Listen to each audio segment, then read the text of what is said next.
Olá, amigos, dando sequência à nossa mensagem nesse vídeo.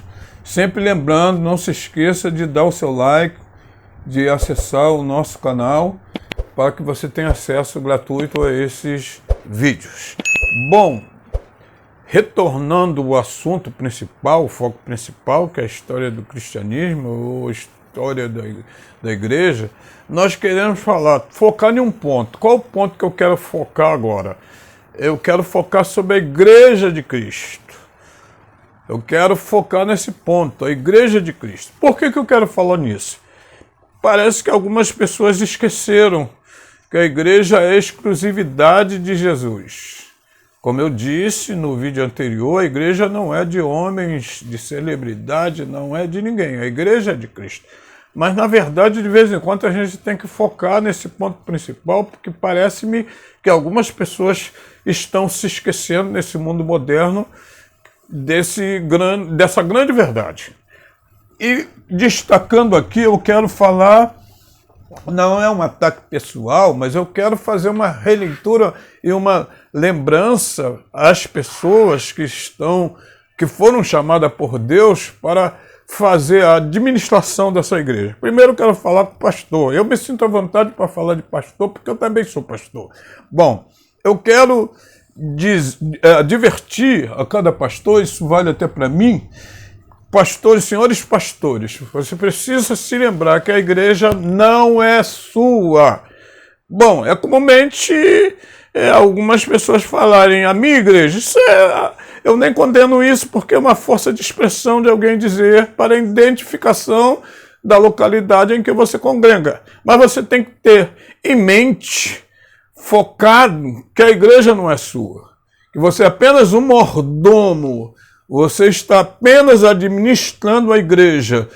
Primeiro, porque eu li uma passagem lá, em Mateus 16, 18, sobre esta pedra edificarei a igreja dos pastores. Foi isso que Jesus Cristo disse? Não, ele disse, sobre esta pedra edificarei a minha igreja, se referindo a si próprio, a sua pessoa.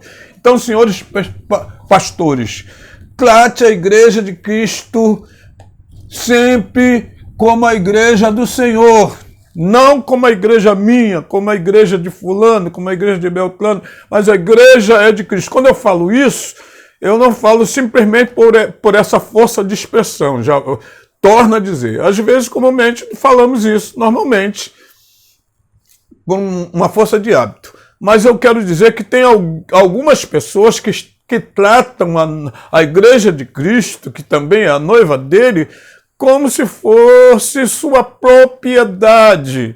E é preciso ter muito cuidado naquilo que você vai fazer, naquilo que você vai administrar, naquilo que você vai executar como igreja do Senhor, principalmente nós pastores que somos pessoas às vezes chamadas para uma linha de frente. Essa palavra não é na moda, né? Nós somos a linha de frente da igreja, os pastores, os obreiros. Eu quero chamar também a atenção, não só falar com os pastores, mas eu também quero falar com os pregadores. E me sinto bastante à vontade porque também prego. Então, pregadores, presta atenção na mensagem que você vai levar para essa igreja. Haja vista que a igreja de Cristo e a mensagem para essa igreja precisa estar também voltada para o coração do próprio Cristo. Que Cristo gostaria de falar com essa igreja. Então, é comum você ver pregador se exaltando por ter uma boa mensagem, isso é muito bom. Nós precisamos ter um esforço muito grande para pregar o evangelho com conhecimento, com ser um biblicista, né? É preciso estudar, é preciso fazer um curso, né, para aprender mais da palavra de Deus, porque o Evangelho de Cristo, então precisamos falar de Cristo, falar da sua mensagem. A mensagem dele está na Bíblia Sagrada, desde o Gênesis até o Apocalipse, a mensagem é de Cristo.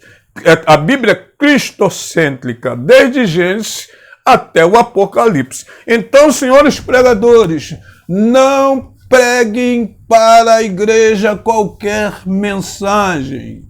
Então, você tem que ter no seu coração que a igreja é de Cristo, a igreja é de Cristo. Se a igreja é de Cristo, ela precisa ter uma mensagem que venha do coração de Deus para os nossos corações, para o coração da igreja. Então, pregue a palavra de Cristo, tá?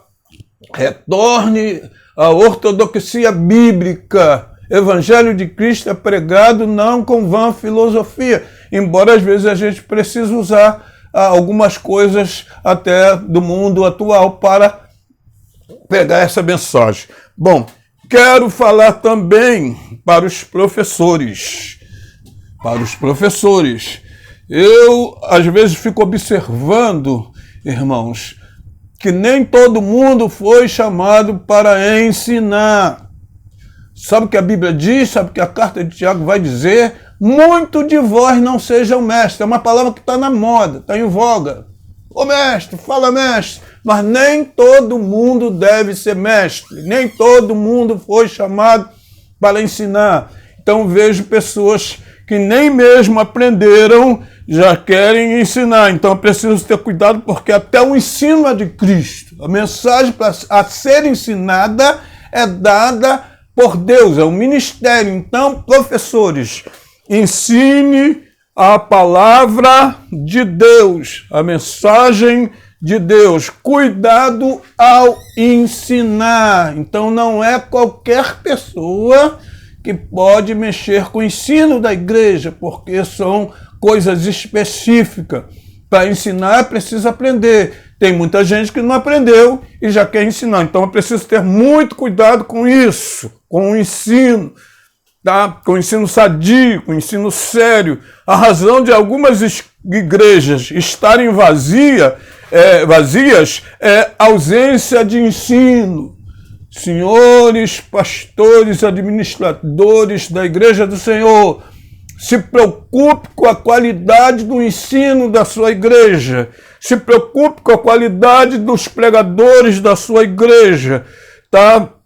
Se preocupe com seus pastores. Também está muito na moda alguém se tornar um pastor da noite para o dia. Não se faz um pastor da noite para o dia.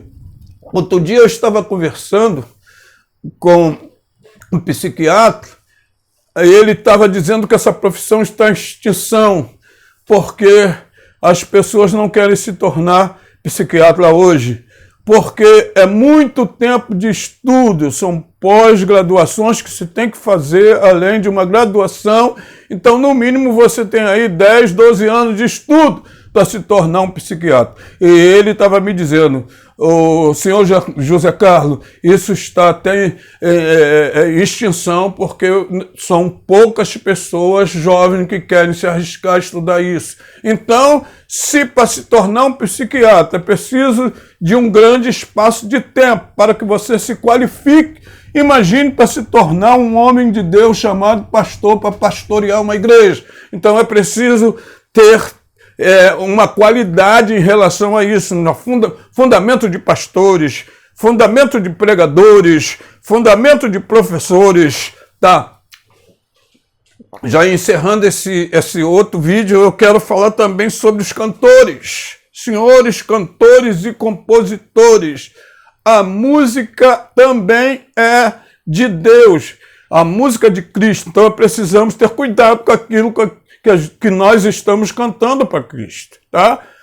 No 1 Crônicas, capítulo 25, no verso 7, diz que havia lá em Israel 288 mestres de música, filho de Asaf, de Amã e Gedetum, pessoas instruídas para profetizarem com o canto do Senhor. Está lá em 1 Crônicas 25. Você quiser ler, você vai ler a partir do verso 1 ao verso 7. Estude isso lá, tá? Deus separou famílias para que profetizarem com o cântico do Senhor, com harpa, com alaúdes e com canções também cantadas para Deus. Então, preciso cantores, cante para o Senhor, o melhor que você puder, se envolva nisso, porque você está estudando, você está lidando com a igreja de Cristo. A igreja é de Cristo. Então, essa visão que eu tenho da igreja. A igreja não é minha, não é de pastores, não é de pregadores. É preciso ter cuidado com o que eu prego na igreja, é preciso ter cuidado com o que eu ensino na igreja, é preciso ter cuidado com o que eu canto na igreja. Que Deus abençoe.